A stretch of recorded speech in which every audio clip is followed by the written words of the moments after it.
শহীদ হাদির রক্তের কসম, শহীদ হাদিকে যারা হত্যাযজ্ঞ করেছে বাংলাদেশে আমরা তাদের রাজনীতি করতে দেব না। তারা দিল্লিতে যদি পালিয়ে যায়, দিল্লি থেকে তাদেরকে নিয়ে আসতে হবে। যদি না আনতে পারেন তাহলে পররাষ্ট্র উপদেষ্টা আপনাকে পদত্যাগ করতে হবে, স্বরাষ্ট্র উপদেষ্টা আপনাকে পদত্যাগ করতে হবে, আইন উপদেষ্টা আপনাকে পদত্যাগ করতে হবে। আমরা আর ছাড় দিব না। ওসমান হাদি ভাইয়ের উপর হামলায় যে সমস্ত সন্ত্রাসীরা জড়িত আছে, যারা পরামর্শদাতা আছে, নির্দেশদাতা আছে, ইন্টেলিজেন্সের মধ্যে ঘাপটি মেরে যারা বসে আছে, ইন্টেলিজেন্সের মধ্যে যারা আছে, প্রত্যেককে এই স্বাধীন বাংলাদেশে বিচারের আওতায় নিয়ে আসতে হবে। আজকে আমাদের ওসমান হাদি ভাই শহীদ হওয়ার মাধ্যমে বাংলাদেশের সার্বভৌমত্বে আঘাত এসেছে, আমাদের দেশের সার্বভৌমত্বে আঘাত এসেছে। আজকে বাংলাদেশের জুলাইয়ের প্রজন্মের উপর আঘাত এসেছে। বাংলাদেশের এই জুলাইয়ের প্রজন্ম আর ঘরে বসে থাকবে না। শহীদ ওসমান হাদি ভাইয়ের বিচার নিশ্চিত করে আমরা ঘরে ফিরবো ইনশাআল্লাহ।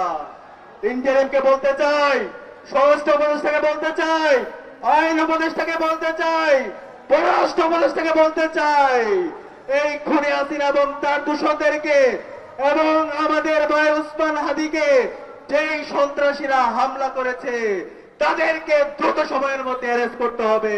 তারা দিল্লিতে যদি পালিয়ে যায়, দিল্লি থেকে তাদেরকে নিয়ে আসতে হবে। যদি না আনতে পারেন তাহলে পররাষ্ট্র উপদেষ্টা আপনাকে পদত্যাগ করতে হবে, স্বরাষ্ট্র উপদেষ্টা আপনাকে পদত্যাগ করতে হবে, আইন উপদেষ্টা আপনাকে পদত্যাগ করতে হবে। আমরা আর ছাড় দিব না। হাসিনা এবং তার দোসররা আওয়ামী লীগ কোন রাজনৈতিক দল না, আওয়ামী লীগ সন্ত্রাসী গোষ্ঠী। আওয়ামী লীগ বাংলাদেশের স্বাধীনতা সার্বভৌমত্বের জন্য হুমকি।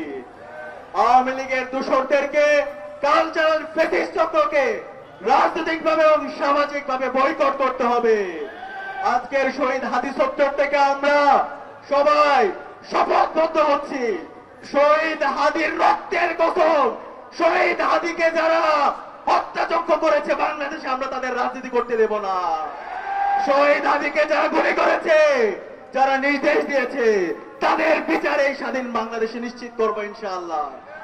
আজকে মুক্তিকামী ছাত্র জনতাকে আহ্বান করবো, আমাদেরকে রাজপথে অবস্থান করতে হবে।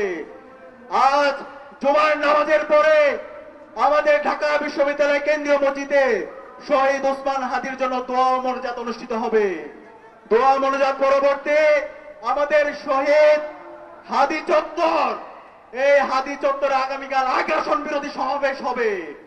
এই আগ্রাসন বিরোধী সমাবেশে বাংলাদেশের সকল রাজনৈতিক দল, ছাত্র সংগঠন, ফ্যাসিবাদ বিরোধী দীর্ঘ যারা আমরা লড়াই করেছি, সবাইকে ঢাকা বিশ্ববিদ্যালয় কেন্দ্রীয় ছাত্র সংসদের পক্ষ থেকে আমরা আহ্বান করছি।